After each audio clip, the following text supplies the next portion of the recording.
Hi again, I'm Sid and I'm back with my reviews of smartphones that though are old but are still gold. And in this video we'll be talking about the iPhone 6 in 2017. Now this is a 3-year-old smartphone, but the reason I picked this one up is because this phone is available at a very good price around the globe. In India you can get one for under 30,000 rupees and in the US it starts from under $450. And I'm not even including the refurbished ones.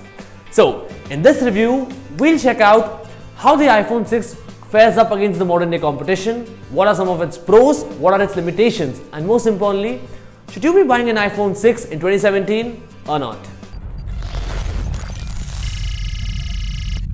So this phone came out in 2014 and it was the first time that Apple launched two different variants of its Apple iPhones.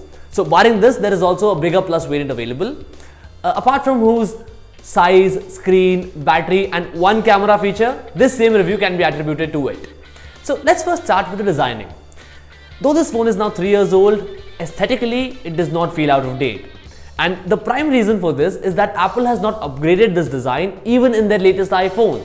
So in a case, an iPhone 7 from the front looks exactly like an iPhone 6. But talking about the materials used in the designing, they are quite premium.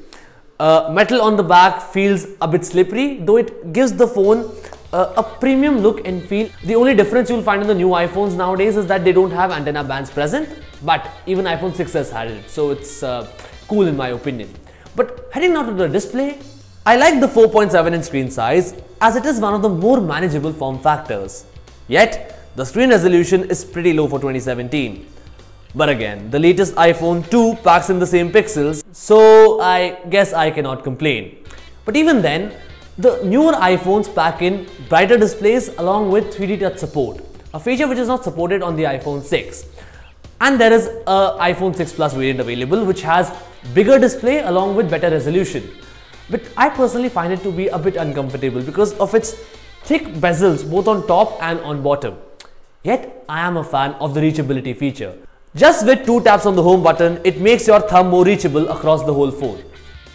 Talking about performance, on the hardware part you get an older generation of Touch ID fingerprint scanner, which though slower than the newer iPhones, is still faster than most of the Android flagships out there. But even then, the A8 CPU inside this phone isn't the fastest one out there, at least on benchmarks. In real life, however, it does not feel that slow.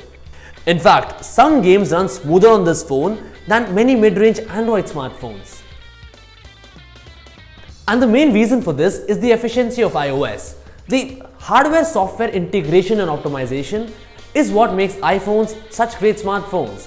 And also the fact that Apple products get supported even after years that they are launched is, in my opinion, a big reason why a lot of people prefer going for an Apple device.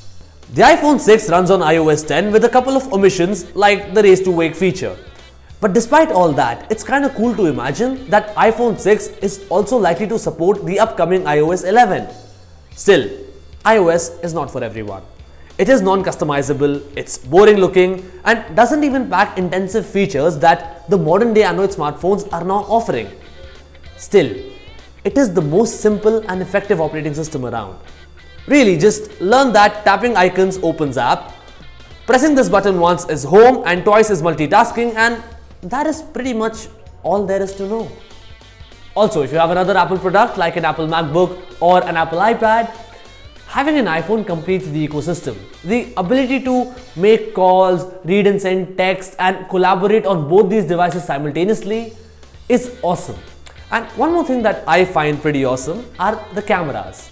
Now they aren't the best ones out there, yet the quality is quite nice. In fact, it's better than most of the Android mid-ranges that you see. Day shots are detailed, indoor shots are natural and low light shots too are acceptable. Also, the video recording is quite nice. And remember I told you that iPhone 6 Plus had one extra feature? Well, the name of that feature is optical image stabilization, which the iPhone 6 does not pack. Also, both these phones, the 6 and 6 Plus, cannot shoot videos in 4K, but that I believe is fine for most people out there. What however won't be fine for most people out there is the front-facing camera of this phone.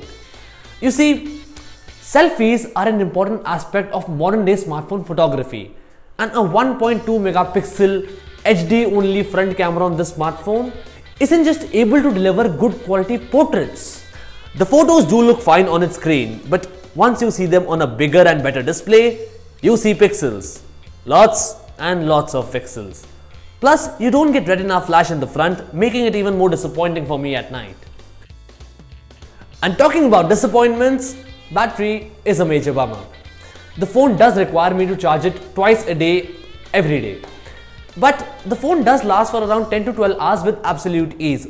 And the reason for that is that iOS hardly drains when the phone is left on idle. Moreover, battery would be a concern even if you buy the iPhone 7. So if it is a legitimate concern for you, I'd recommend you to go for the Plus variants of the iPhones. Having said that, I have now reached the conclusion. I've told you about all the segments that were relevant, and now it's time for me to give you my verdict on the iPhone 6. So, should you be buying an iPhone 6 in 2017? Well, honestly, there are tons of other better Android smartphones that you can buy out there, starting from Moto Z Play to OnePlus 3, OnePlus 3T. Moreover, issues like very poor selfie camera and average battery life are legitimate bummers.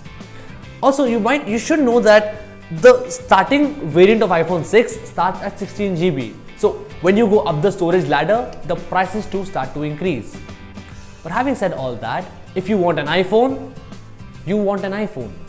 And going by that feeling, the front camera is similar to the iPhone SE, so that should not be a concern because it's the newer phone.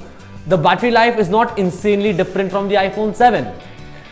And most importantly, if you already have an Apple product at home and you want to complete the ecosystem, an Android just won't do. Let me give you an example of my friend. So he currently owns the iPhone 5s and he loves that phone for its screen size. He thinks that iPhones fit his palms better. He likes compact phones and he likes the ecosystem as well. So he's pretty sure that he's going to buy the iPhone 8 whenever it gets launched at whatever price, because iPhone 8 is being hailed as revolutionary. So what he has done is he's exchanged his iPhone 5s online for an iPhone 6, which he's going to use for the next 10-12 months, and after that he will buy the iPhone 8 whenever it comes out. And that to me seems logical. So if you too are planning to buy the iPhone 8, a phone that marks the 10th anniversary of Apple iPhones, then it makes sense to buy the iPhone 6, a phone that looks the same, it has the same software, it feels the same and has the same screen resolution as the latest iPhone 7. Also, iPhone 6 stands to remind us how less Apple has innovated since the Apple iPhone 5s. The phones now look the same like they were 3 years old, they have the same issues with the software, they are still confined, battery is still a problem, and you don't have extra features like fast charging or even dual SIM. But again, if you prefer iPhones over the Android, and you don't want to spend on iPhone 6s or an iPhone 7, this phone I think might be an answer to your questions. But what is more important for me to know is what you think about this review and about this smartphone. So whatever you think, post it in the comment box below after you have subscribed to our channel. Do not forget to share this video, do not forget to give this video a thumbs up, and most importantly, do not forget to come back and see more of me. My name is Sid, see you soon. Ciao.